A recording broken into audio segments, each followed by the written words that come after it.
नमस्कार दोस्तों, मैं संदीप लोयल आप सभी का लॉयल क्लासेज पे स्वागत करता हूं। और जैसा आप सब जानते हैं, एचएसएससी का 12 दिसंबर को इवनिंग सेशन जो कि 3 से 4:30 इवनिंग सेशन में असिस्टेंट रेवेन्यू क्लर्क का एग्जाम होने वाला है, जो एडवर्टाइजमेंट 14/2019 और कैटेगरी नंबर 28 का है। आप सब जानते हैं असिस्टेंट रेवेन्यू क्लर्क ये इरिगेशन डिपार्टमेंट की यानी irrigation and water resource department Haryana की ये वैकेंसी है, जिसका एग्जाम 12 दिसंबर को कंडक्ट करवाया जाएगा। तो आज इस क्लास में हम लोग irrigation and water resource department से संबंधित यानी आप लोग समझ सकते हैं सिंचाई से संबंधित कुछ इंपॉर्टेंट क्वेश्चन करेंगे, जो कि आपके एग्जाम में बहुत हेल्पफुल हो सकते हैं। तो चलिए आज की क्लास की शुरुआत करते हैं। तो दोस्तों ये है पहला क्वेश्चन, हरियाणा का सबसे बड़ा बांध कौन सा है। तो देखिए इसमें आप लोग एक बहुत अच्छे से टॉपिक को कर लें, हरियाणा से संबंधित खास करके, जिसमें आप हरियाणा की सभी नहरों के बारे में पढ़ें, इसमें जितने डैम हैं जो बांध हैं हरियाणा के अंदर वो सब पढ़ें, उसके अलावा नदियों के बारे में भी। यानी ये इंपॉर्टेंट पॉइंट रहेगा, यहाँ से क्वेश्चन पूछे जाने की संभावनाएं ज़्यादा है। वैसे भी ये हरियाणा जीके का पार्ट है, तो आप लोगों को ये जरूर तैयार कर लेना चाहिए। चलिए फटाफट से बताइए हरियाणा का सबसे बड़ा बांध कौन सा है। पहला ऑप्शन है कौशल्या डैम, कौशल्या बांध, हथिनी कुंड बांध, मसानी बैराज और इनमें से कोई नहीं।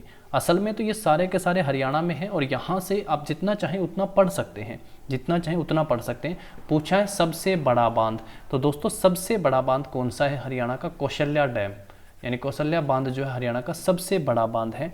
ये एक गुरुत्वीय बांध है, यानी कौन सा कह सकते हो आप लोग, ग्रेविटी डैम कह सकते हो इंग्लिश में। ये कौन सा डैम है आपका, ये ग्रेविटी डैम है हरियाणा में। अच्छा ये कहाँ पे है दोस्तों, तो ये जिले में पंचकुला में है। स्थान पूछेगा तो क्या आंसर करोगे, पिंजौर में।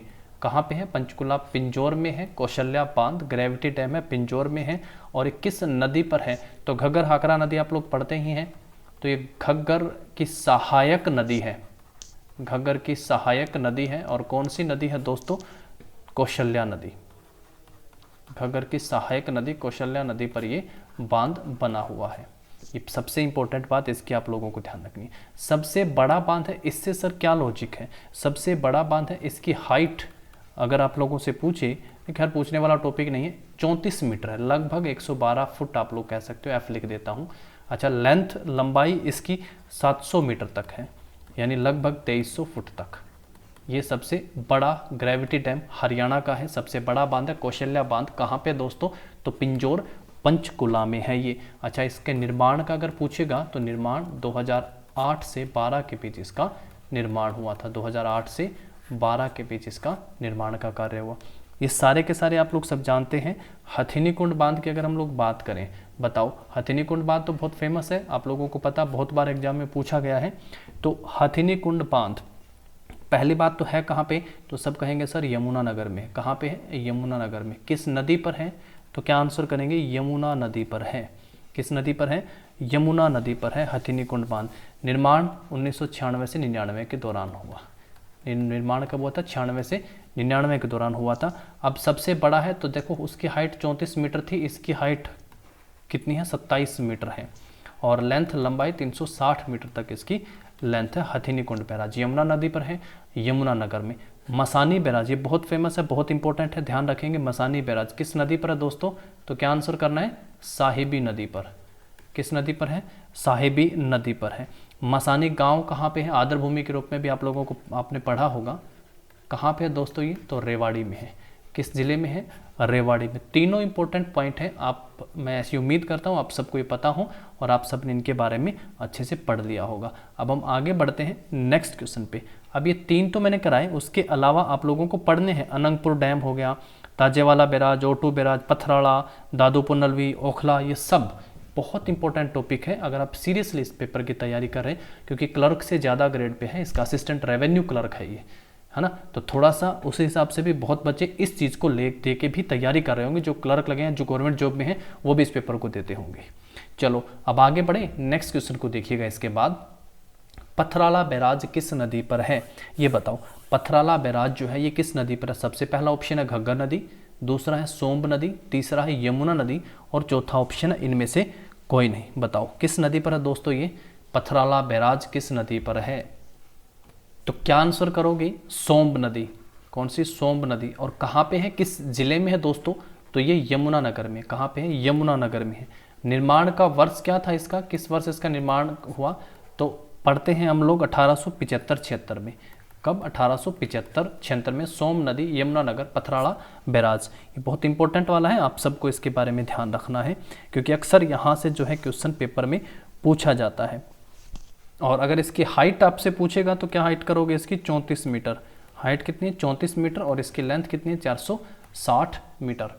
अब अगर आपकी तैयारी अच्छी है तो मैं यहाँ से क्वेश्चन आप लोगों से पूछता हूँ, आप लोग जरूर आंसर करिएगा। कोशांग बांध के बारे में क्या बताना है आपको? कोशांग बांध के बारे में बताइएगा कि ये किस नदी पर है और हरियाणा के किस जिले में है।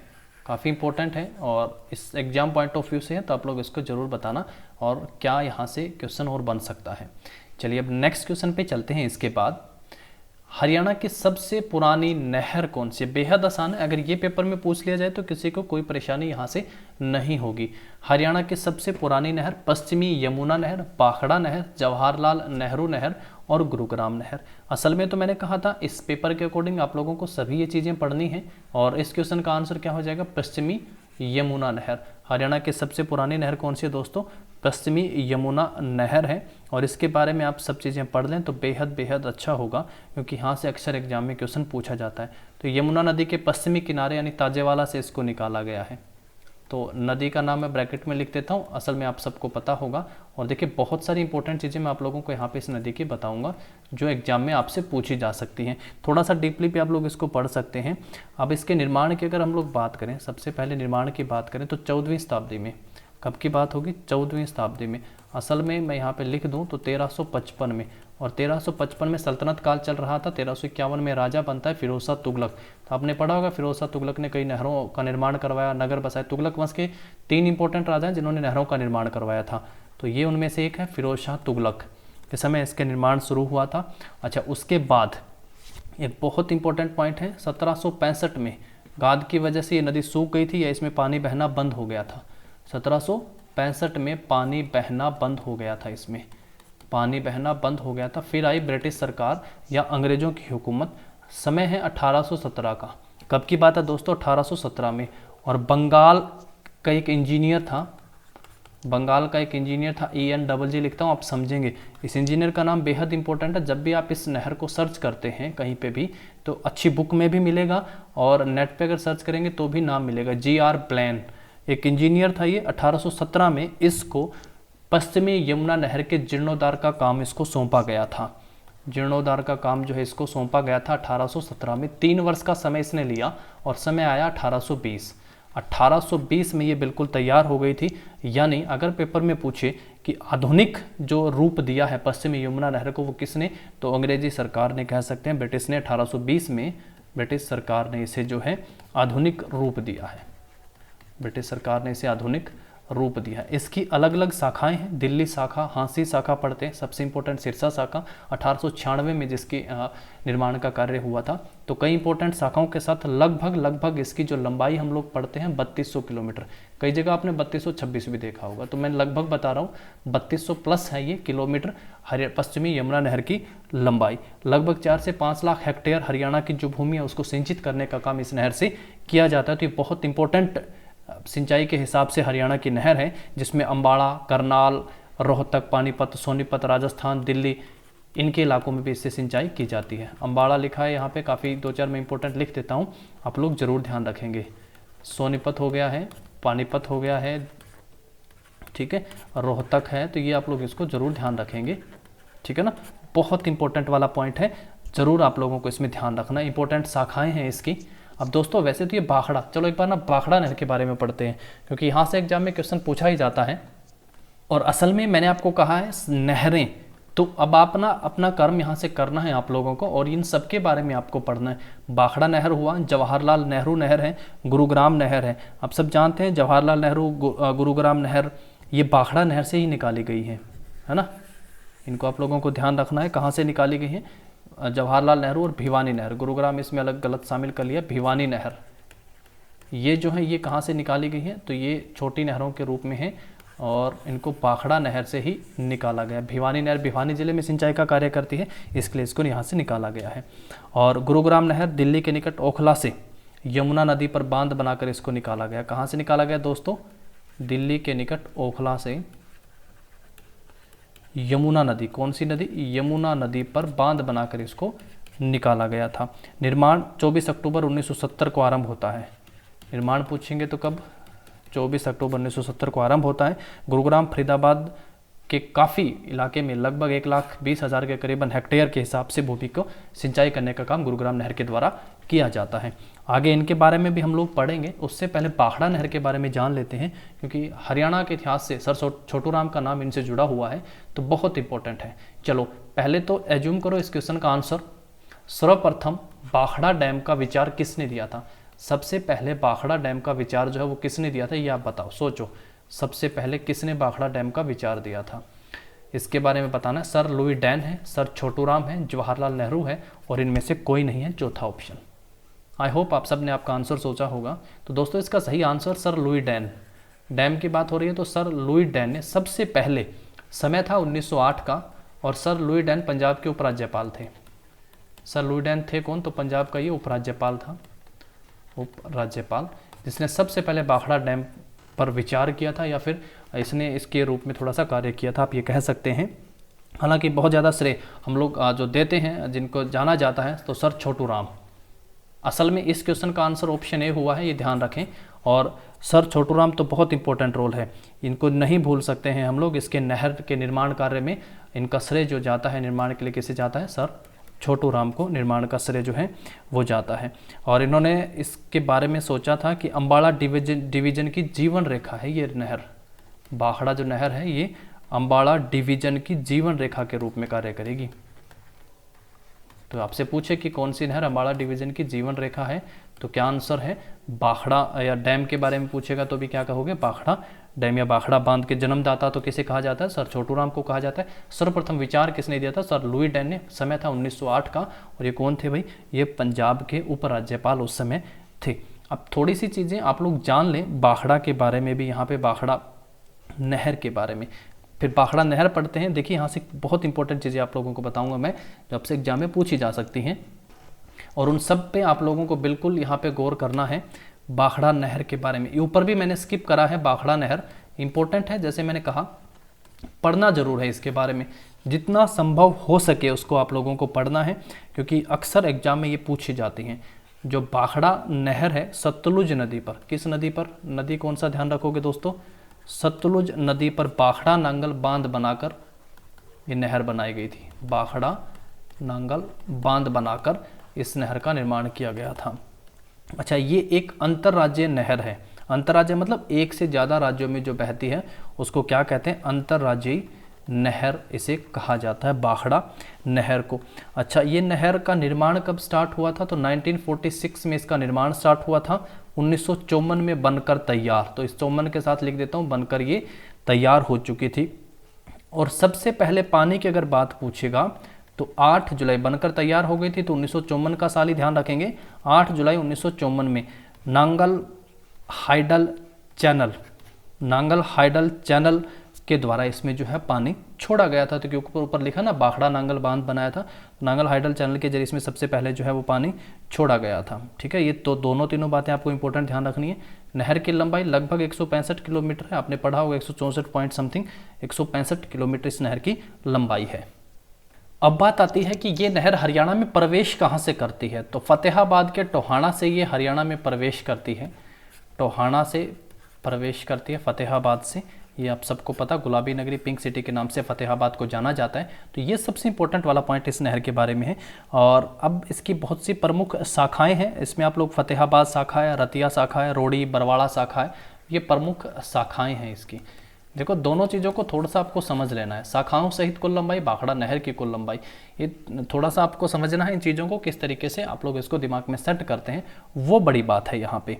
अच्छा, इसमें एक और मैं आप लोगों को यहाँ पे इंपॉर्टेंट बात बताऊँ कि एक इंपॉर्टेंट शाखा है बरवाड़ा शाखा, है ना। बरवाड़ा शाखा के बारे में आप सब पढ़ते हैं, आप सबको पता। अगर पेपर में आपसे पूछ ले कि बरवाड़ा शाखा में जो पानी है वो किस से छोड़ा जाता है, किस नहर से छोड़ा जाता है, तो इसमें बाकी तो देखो शाखा तो इसकी है, शाखा होने का कारण आप लोग एक ध्यान रखेंगे, एक आंकड़ा 3 + 9 महीने, 12 महीने होते हैं साल में, 3 महीने जो पानी छोड़ा जाता है वो इंपॉर्टेंट है। वो है पश्चिमी यमुना नहर से, किससे, पश्चिमी यमुना नहर से। और शेष 9 महीने जो है भाखड़ा नहर से। BN लिख देता हूँ, बाखड़ा नहर से इसमें पानी छोड़ा जाता है। तो ये थोड़ी सी अलग हो गई है, इसलिए मैंने इसको थोड़ा सा मेंशन कर दिया यहाँ पे। तो अब ये चीज़ थोड़ा सा आप लोगों को अपने माइंड में इसको रखना है, ठीक है। और बाखड़ा डैम के बारे में मैंने आप लोगों को बता ही दिया है। सर लुई डैन, डैम से डैन, विचार सर्वप्रथम दिया था। ये लुई डैन था कौन? तो एक सिविल इंजीनियर था और 1908 में पंजाब का उपराज्यपाल था। अब बहुत इंपॉर्टेंट सी बात मैं आप लोगों से यहाँ से पूछ लेता हूँ कि बाखड़ा जो डैम है, जो बांध है, इसमें सबसे पहले पानी कब छोड़ा गया था? डैम में पानी, जो बाखड़ा बांध है, इसमें पानी सबसे पहले कब छोड़ा गया था? ये पॉइंट आप लोग मुझे बताएं, इसका आंसर बताएं, लिखिए कि कब इसमें सबसे पहले पानी छोड़ा गया था। और ये सबसे इंपॉर्टेंट वाला है दोस्तों, आपको इसको बहुत अच्छे से पढ़ना है। बांध के निर्माण का कार्य कब स्टार्ट किया गया था, निर्माण का कार्य पूरा कब हुआ था, इसे राष्ट्र को कब समर्पित किया गया था, ठीक है ना, और कब से ये सुचारू रूप से कार्य करने लगा था, ये बहुत बहुत इंपॉर्टेंट वाली बात है। और इंदिरा सागर परियोजना सहायक वाली जो नदियां हैं जो इसके साथ हैं, उनको भी आप लोगों को ध्यान रखना है। और इससे जो है लाभान्वित राज्य भी हैं, वो भी ध्यान रखेंगे। पंजाब, हिमाचल प्रदेश, राजस्थान, हरियाणा, इससे लाभान्वित राज्य हैं। और 1325 मेगावाट क्षमता का इस पर कुल जल विद्युत उत्पादन क्षमता है, वो भी बहुत इंपॉर्टेंट, वो भी आप लोगों को ध्यान रखना है। कौन सी नहरें यहाँ से निकलती हैं वो भी, तो इसको कंप्लीटली आप लोगों को पढ़ना है। चलें अब आगे बढ़ते हैं। नेक्स्ट क्वेश्चन, दोनों मैंने आप लोगों को पश्चिमी यमुना नहर बता दी, बाखड़ा डैम हो गया है और बाखड़ा नहर भी हो गया है। उसके साथ साथ ऊपर मैंने आप लोगों को यहाँ पे जो है गुरुग्राम नहर के बारे में भी बता दिया था, जवाहरलाल नहर के बारे में मैंने आप लोगों को बता दिया है, ठीक है ना। चलो अब आगे बढ़े, कुछ नेक्स्ट क्वेश्चन की तरफ चलते हैं।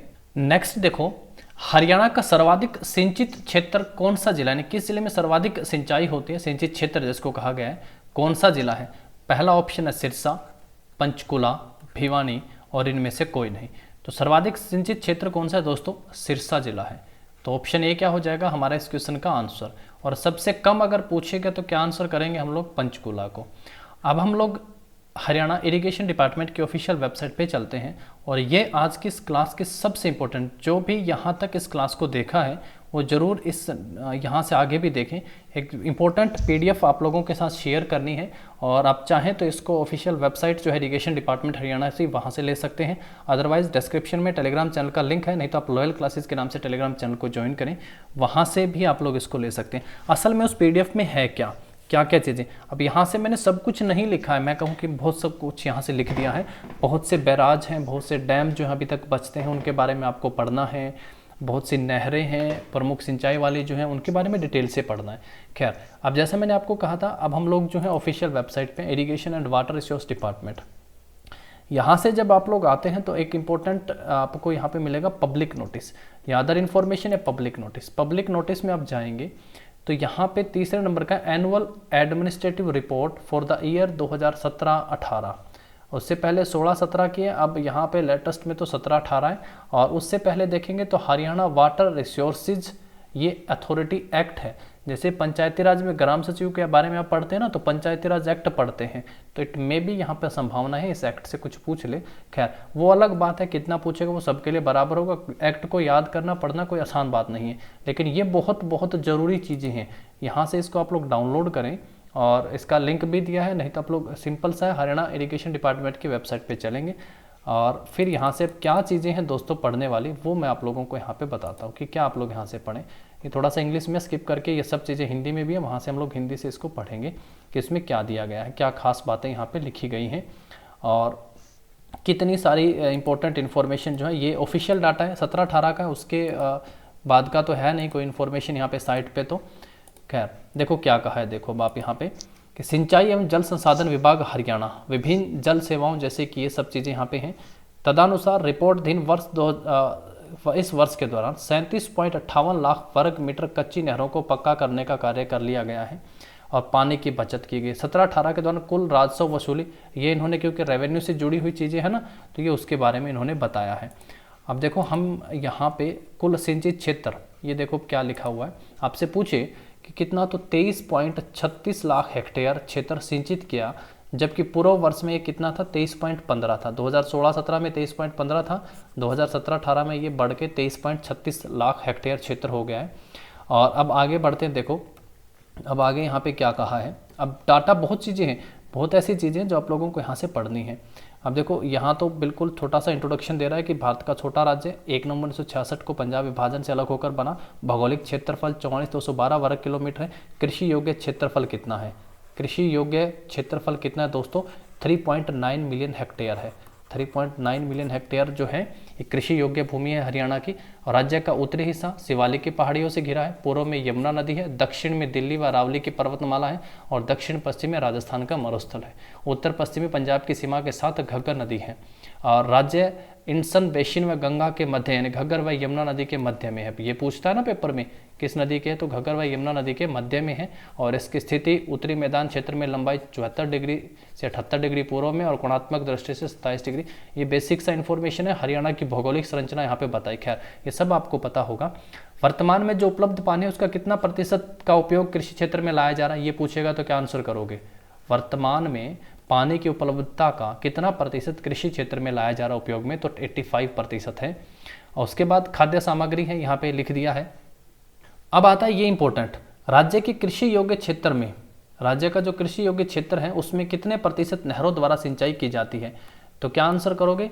75% क्षेत्र में नहरों के द्वारा सिंचाई की जाती है। और सिंचाई सघनता मात्र 77.27% जो कि सिंचाई प्रणाली के लिए पानी की सीमित उपलब्धता को दर्शाता है। ये पूरा यहाँ पे दिया 17-18 के दौरान 23.24 लाख हेक्टेयर व दिल्ली के 0.12 लाख हेक्टेयर क्षेत्र को नहरों के द्वारा सिंचाई या सिंचित किया जाता है। कुल मिला के ये फिर हुआ 23.36 जो कि ऊपर इसने डाटा दिया था। यहाँ देखिएगा ये कुछ प्रमुख अचीवमेंट इन्होंने लिखी है, उपलब्धियाँ जिसको कहा है। वर्ष 2017-18 के दौरान जो उपलब्धियाँ हुई थी कि इतने लाख भूमि को सिंचित किया गया था और इतना जो नहरों को पक्का करने का काम किया गया था, इतने टैलों के बारे में यहाँ पे बताया गया है। और उसके बाद नारनौल के लिए लिखा है कि नारनौल और रेवाड़ी की असाधारण उपलब्धियाँ क्या हैं, वो भी यहाँ पे बताया कि मानसून 2017 के दौरान विभाग ने कृष्णावती नदी में 30 किलोमीटर की लंबाई तक रिचार्ज करने के लिए अधिशेष पानी जारी किया था। तो यानी रिचार्ज किया था भाई रेवाड़ी जिले के लिए। और नदी का नाम भी यहाँ पे लिखा हुआ है कृष्णावती नदी। तो बहुत सी इंपॉर्टेंट बातें दोस्तों, आप वीडियो के डिस्क्रिप्शन में दिए गए लिंक से टेलीग्राम चैनल को ज्वाइन करें, वहाँ से आप लोग इसको लें और इसको अच्छे से ज़रूर पढ़ें। बहुत सी इंपॉर्टेंट सी चीज़ें हैं। मैं ये तो नहीं कहता कि सब कुछ यहीं से आ जाए, वो किसी को कुछ नहीं पता है, लेकिन आपका कर्म है, आप ज़रूर मेहनत करें और इन चीज़ों को एक बार ज़रूर देख जरूर लें कम से कम। देखो जैसा मैंने आप लोगों को ऊपर बताया था नहर के निर्माण के बारे में, तो इसमें भी लिखा है हरियाणा में नहरी विकास का इतिहास 1351 में फिरोज शाह तुगलक जब शासक बना था, पश्चिमी यमुना नहर के निर्माण के साथ आरंभ हुआ था। मुगल बादशाह अकबर ने 1568 में इस नहर का पुनर्निर्माण किया। शाहजहां ने फिर ये 1626 में नहर का विस्तार किया। अंग्रेजों ने पश्चिमी यमुना नहर को सन 1817 से 23 के समय में पुनः उपयोग किया। बाखड़ा डैम जिसे पंडित जवाहरलाल नेहरू ने पुनरुत्थित भारत का आधुनिक मंदिर कहा है, तो किसने कहा है और क्या कहा है? देखो है ना इंपॉर्टेंट चीज़ें। निर्माण 1963 में पूरा हुआ। 1954 में नांगल नहर के उद्घाटन व बाखड़ा नांगल परियोजना की नहर प्रणाली के प्रारंभ के साथ ही हरियाणा की प्यासी धरती को सतलुज नदी का जल मिलना शुरू हो गया था। बाखड़ा बांध के सन 1963 में पूरा होने पर देश को महत्वपूर्ण बहुउद्देशीय नदी जल परियोजना का कार्य संपन्न हुआ था। बहुत इंपॉर्टेंट वाली बातें हैं। आप एक बार इसको जैसे जैसे आप पढ़ेंगे ना, तो आप रियल में कहेंगे 31 तो पेज है, ऊपर वाले कुछ इंग्लिश में हैं, और जैसे जैसे नीचे जाते जाएंगे आप लोग अच्छी अच्छी चीज़ें आप लोगों को इन्फॉर्मेशन जो है इस डिपार्टमेंट से संबंधित वो यहाँ पे मिलती जाएंगी। ये देखिएगा यहाँ पे भी इन्होंने मेंशन किया हुआ है कि हरियाणा ने 14,125.41 किलोमीटर लंबी 1521 छोटी बड़ी जो नहरें हैं वो सब यहाँ पे मेंशन की हैं कि विस्तृत सिंचाई नेटवर्क का विकास यहाँ पे किया हुआ है। तो कुल कितनी नहरें हैं, लंबाई उनकी कितनी है, तो बहुत सी चीज़ें यहाँ से वो आपसे पेपर में पूछ सकता है। तो ये कुछ इंपॉर्टेंट यहाँ पे फिर डिपार्टमेंटल से संबंधित कुछ चीज़ें भी मेंशन की गई हैं। फिर सिंचित क्षेत्र को यहाँ पे बताया गया है। और मैं तो कहता हूँ अगर आप लोगों को इससे बाद का 20-21 तक का भी डाटा मिले तो आप लोग उसको एक बार ज़रूर देखें। ये हिस्टोरिकल आप लोग देखेंगे तो आप लोगों को बहुत मतलब चीज़ें यहाँ से समझ में आ जाएंगी, क्योंकि उससे पहले के भी लिंक दोनों में डालें। 16-17 वाला भी आप पढ़ सकते हो, 17-18 में भी देख सकते हो क्या क्या चीज़ें ऐसी जिसमें चेंजेज हुए हैं। तो ये सारी चीज़ें आप लोगों को पढ़नी। यमुना जल सेवाएं इकाई, यहाँ से आप लोग सब पढ़ेंगे किस ज़िले में कहाँ कितनी कुल लंबाई के साथ क्या क्या सब चीज़ें हुई हैं एक एक नहर के बारे में। और ये ऑफिशियल डाटा है, ये बिल्कुल ऑफिशियल डाटा है, लिखा हुआ है ना यहाँ पे कि इतने किलोमीटर लंबी हरियाणा की 458 नहरें, 207 किलोमीटर लंबी दिल्ली क्षेत्र की कुल 14 नहरें, कुल 472 नहरें और करनाल यमुनानगर जींद जिले का भाग है। पानीपत सोनीपत रोहतक भिवानी फरीदाबाद जिलों तथा दिल्ली के भागों की नहरी जल की आपूर्ति करता है। तो इसका कुल सिंचाई वाला जो क्षेत्र है वो भी यहाँ पे मेंशन किया है। तो चलो दोस्तों, आज की क्लास में इतना ही। कल फिर कुछ नई चीज़ों के साथ आप लोगों के बीच हैं। और अगर ये क्लास आपको लगे कि हेल्पफुल है, वैल्यूबल रही है आपके लिए, तो एक बार वीडियो को लाइक और शेयर जरूर कर दें। और कमेंट सेक्शन में ऐसा मेंशन करने से थोड़ा सा हम लोग मोटिवेट कि कुछ और बेहतर चीज़ें आप लोगों के लिए लेके आएँ। Thank you. टेलीग्राम को ज्वाइन कर लीजिए, ये PDF वहाँ पे अवेलेबल है।